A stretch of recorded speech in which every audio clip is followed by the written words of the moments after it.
Yes, thank you very much for inviting me to this conference, very enlightening in many aspects. The major aspect, of course, is that at least I know now what West Asia is, because frankly I had no idea about it before I came here. Uh, now, I I think that it's a very good term because now when I know it, because somebody told me that yesterday that West Asia is the part of Asia which is to the west of India. Before we didn't have objective criteria. For example, Near East is, of course, Western or European bias, Central or Middle East or Central Asia, you never know which is in the center of what. But now we have the objective criteria because India, of course, is in the center of the world. So, uh, what is to the west of India is West Asia. What is to the east of India is East Asia. Southeast Asia is to the southeast of India. So it's very objective. Oh, well.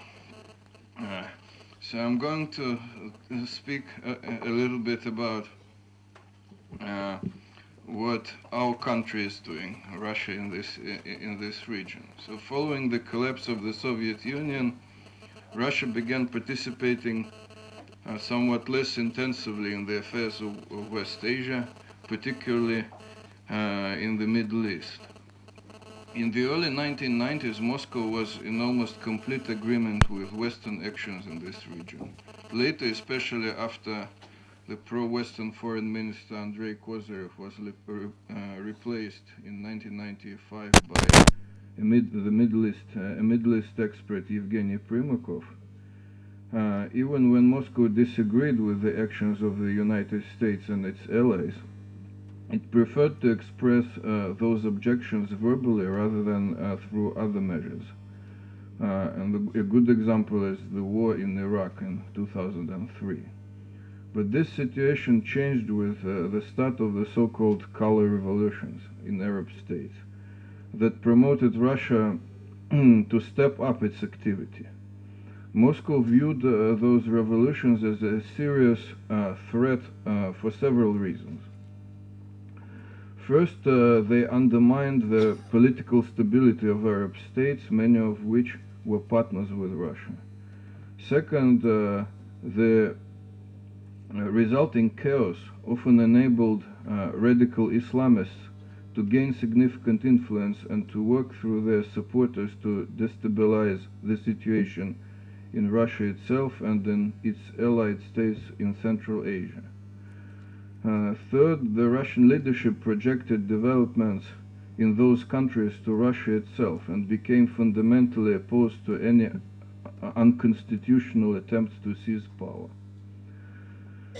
The deterioration of relations with the West over the crisis in Ukraine also had an impact on the intensification of Russia's policy. First, Russia stopped restraining its actions as it came to worry less about the reaction of the West.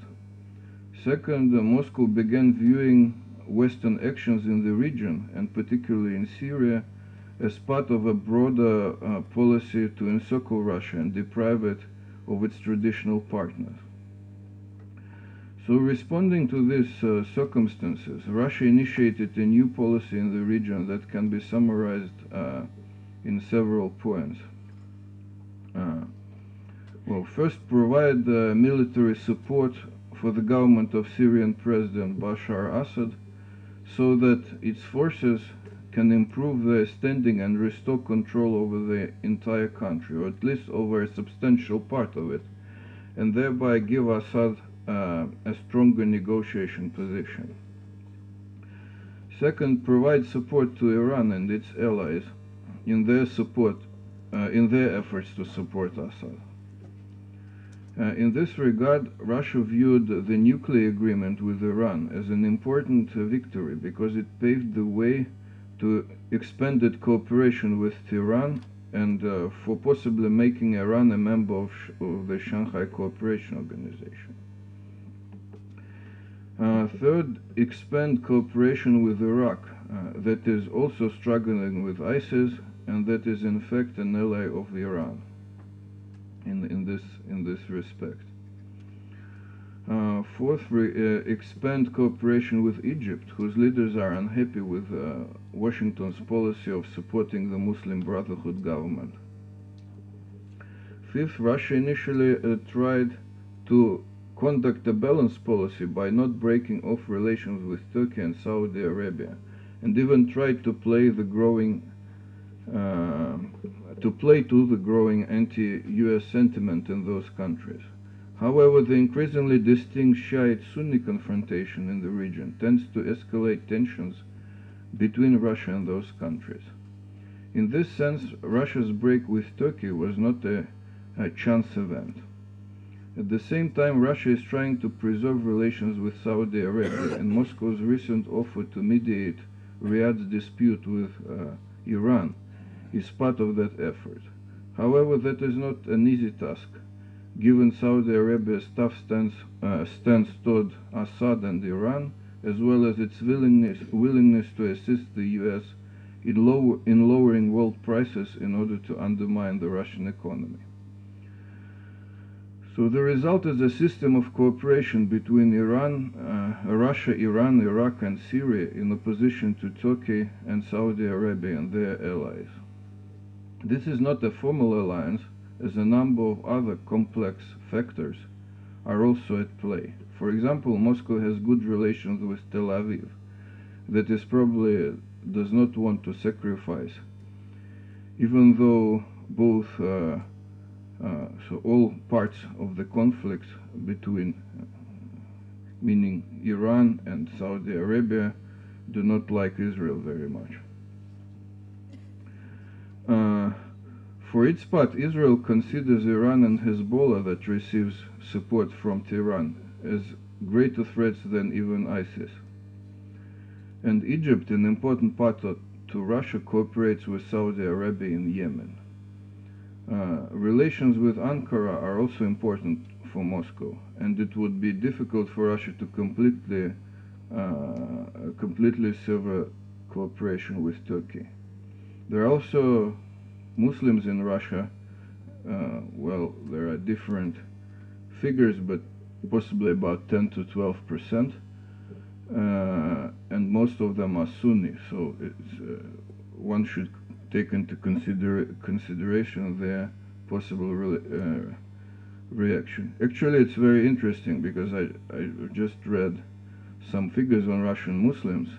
It is interesting that the majority of, according to opinion polls, this is when we say that the majority of them should be Sunnis, we are talking about traditional faith of ethnic faith, how they should be. But really, when they answer questions, most Russian Muslims say that they are neither Sunni nor Shia. And I think the reason is that it's not because they are something else, but they just are not clear about the difference. Sushi. No, because, like, for example, Christians, they also say 70% of Russians say they are Orthodox, but only 4% go to church and really understand what they believe in. That's a post-Soviet situation. So if someone in the West hoped that after the abolition of anti-Iranian sanctions, they could use some cooperation with Iran against Russia, this was probably wishful thinking. So because of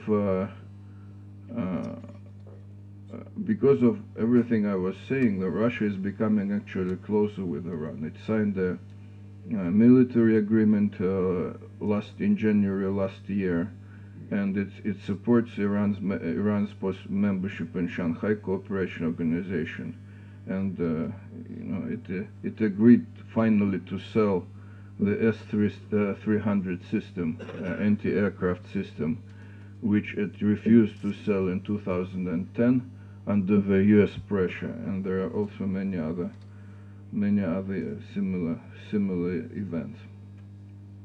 So on the whole, Russia's policy in West Asia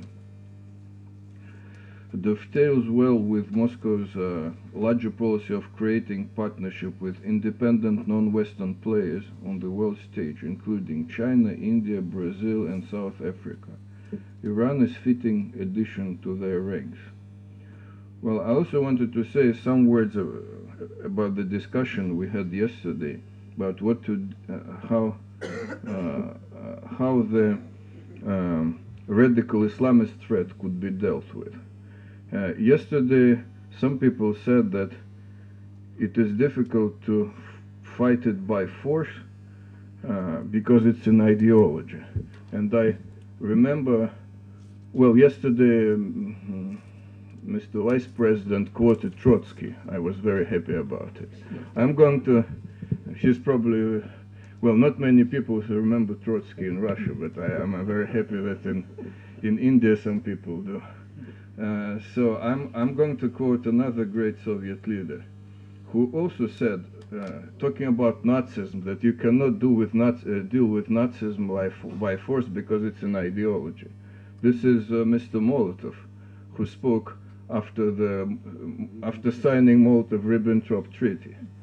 But later, actually, Nazism was dealt by force. Mr. Molotov changed his mind, and it was dealt with very well. So, quoting another great leader, I can actually say, yes, you can.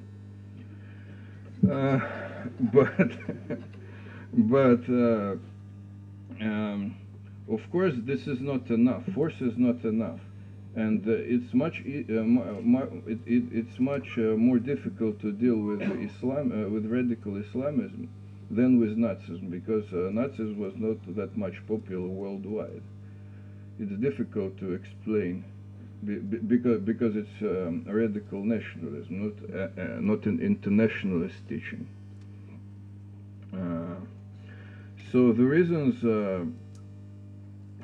we should understand or accept that radical Islamism is very attractive to some people.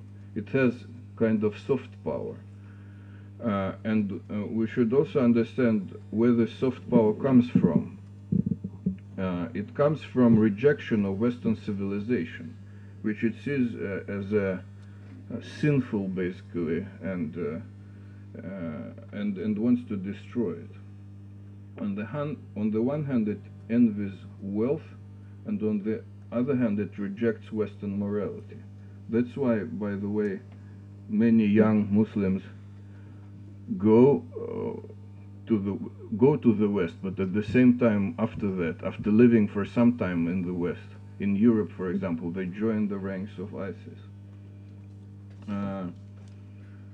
And they reject it and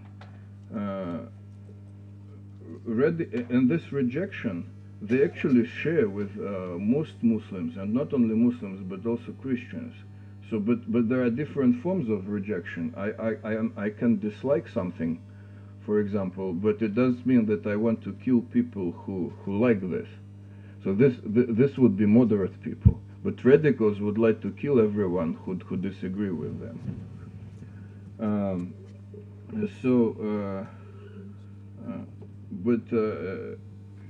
So what is rejected is the West morally.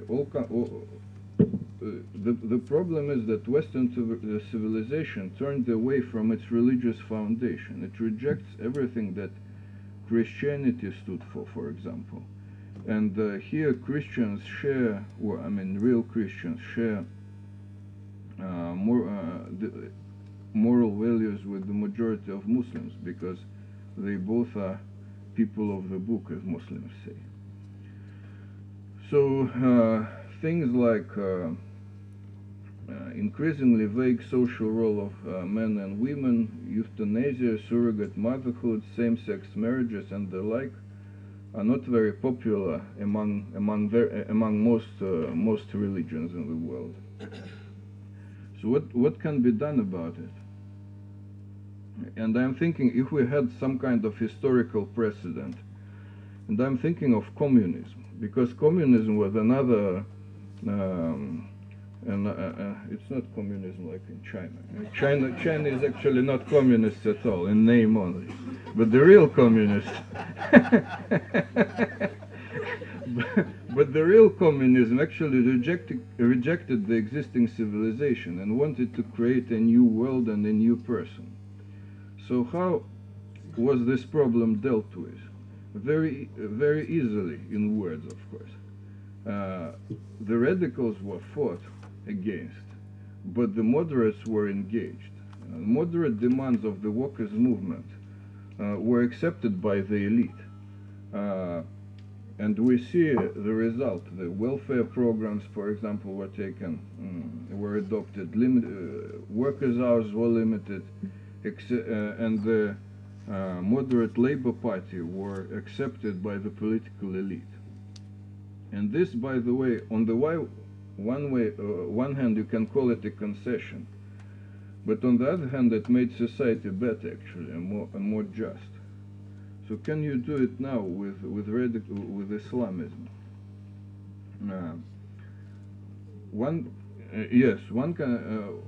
Somebody can say that it's difficult because the West is run by ideology of democratism, a one-sided mixture of political liberalism, the concept of fundamental human rights, enlightenment, secularism, and colonial theories of Western supremacy.